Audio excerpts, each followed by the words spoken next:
Noam Chomsky, a renowned linguist and political activist, has spent decades dissecting the intricacies of power, inequality, and the media's role in shaping public perception. His contributions span across various fields, from linguistics to political theory, making him a pivotal figure in contemporary intellectual discourse. His work, characterized by meticulous research and sharp critique, remains strikingly relevant in today's world, offering a powerful lens through which to understand the complexities of our time. Chomsky's theories challenge us to think critically about the information we consume and the power dynamics at play in our society.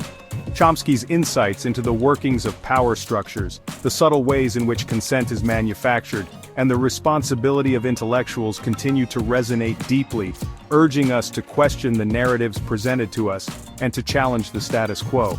His work encourages a deeper understanding of how societal norms and policies are shaped. Chomsky's work is particularly relevant in an era marked by increasing economic disparity, political polarization, and the pervasive influence of media conglomerates.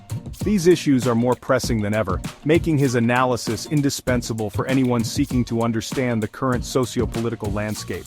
His analysis of the symbiotic relationship between power, inequality, and media control provides a framework for understanding how these forces interact to shape our understanding of the world.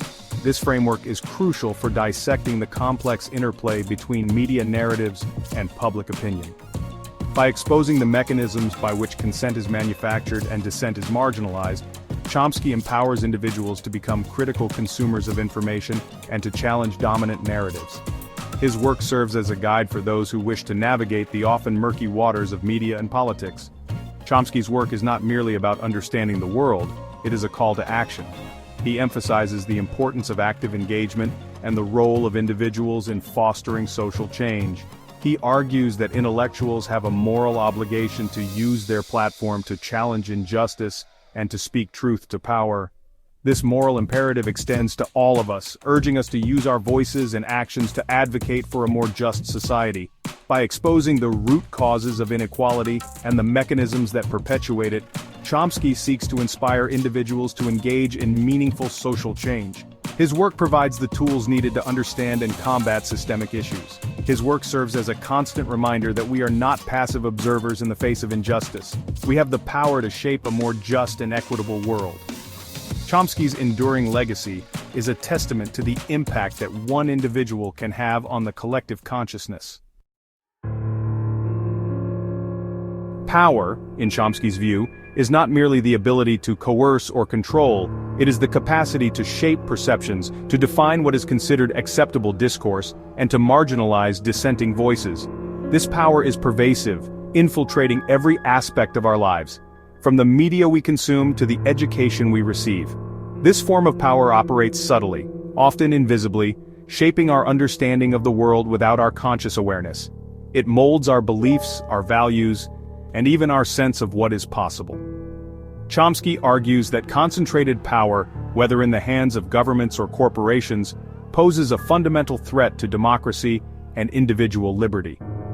This concentration of power can lead to the erosion of public trust and the manipulation of public opinion. One of Chomsky's key contributions to political thought is his analysis of the propaganda model of media. This model reveals how media institutions serve the interests of the powerful, often at the expense of the public. According to this model, media outlets, often owned by powerful corporations with vested interests, act as filters, selecting and shaping news stories to serve the interests of the ruling elite.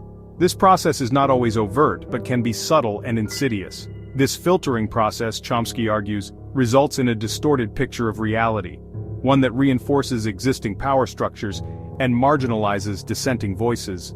It creates a narrative that benefits the few at the expense of the many. Chomsky's analysis of power extends beyond the media to encompass the broader political and economic systems. He examines how these systems interconnect to maintain the status quo. He argues that economic inequality is not an unfortunate byproduct of capitalism, but rather an inherent feature, a result of the concentration of wealth and power in the hands of a select few. This inequality is perpetuated by policies that favor the wealthy. This concentration of power, Chomsky contends, allows the elite to shape economic policies to their advantage, further exacerbating inequality and undermining democratic principles. It creates a cycle where the rich get richer, and the poor are left behind, challenging the very foundations of a fair and just society. Inequality, in Chomsky's view, is not an inevitable consequence of human nature or market forces. It is a manufactured crisis, a direct result of policy choices that prioritize the interests of the wealthy and powerful at the expense of the majority. These decisions are often made behind closed doors, away from public scrutiny. Chomsky argues that the neoliberal economic policies of recent decades, characterized by deregulation, privatization, and cuts to social programs, have been instrumental in exacerbating inequality. These policies have systematically shifted the balance of power and wealth. Chomsky points to the erosion of labor unions, the decline of real wages, which have stagnated or even decreased for many workers, and the dismantling of social safety nets as evidence of the deliberate dismantling of the institutions that once provided a counterweight to the power of corporations and the wealthy. These safety nets were crucial for maintaining social stability. He argues that these policies have created a system in which the rich get richer, while the poor and middle class struggle to make ends meet. This growing divide is not just an economic issue, but a moral one as well.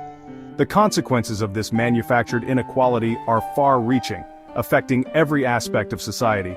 Chomsky argues that rising inequality leads to social unrest, political instability, and a decline in democratic participation.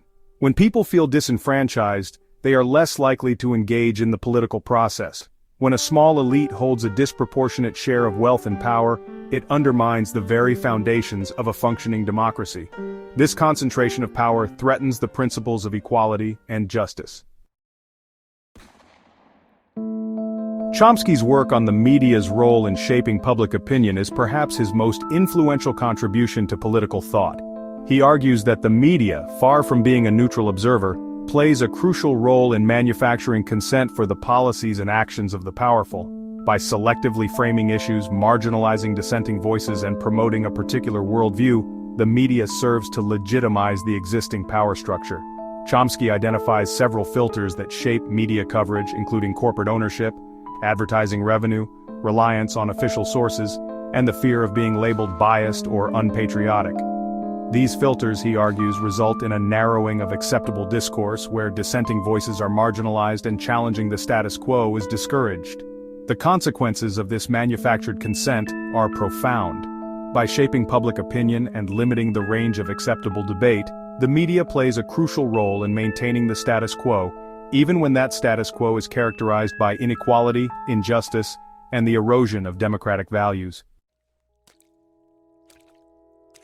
Section 5. The responsibility of intellectuals. Chomsky argues that intellectuals, by virtue of their position and access to knowledge, have a particular responsibility to challenge power, to speak truth to power, and to use their platform to advocate for justice. He criticizes intellectuals who, in his view, too often serve as apologists for the powerful, legitimizing unjust systems and policies. Chomsky's call to action is not limited to academics and writers. He believes that everyone has a role to play in challenging injustice.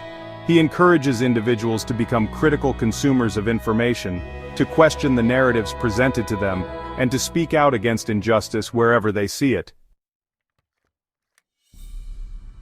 Section 6. The illusion of choice. Chomsky argues that the illusion of choice is one of the most powerful tools of the powerful. By presenting the appearance of choice, whether in the political system or the marketplace, the powerful can maintain the illusion of democracy and freedom while ensuring that the fundamental power structures remain unchallenged. Chomsky points to the two-party system in the United States as a prime example of the illusion of choice.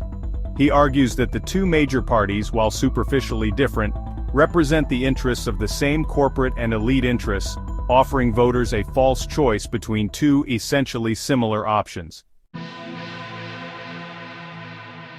Section 7. Challenging the narrative.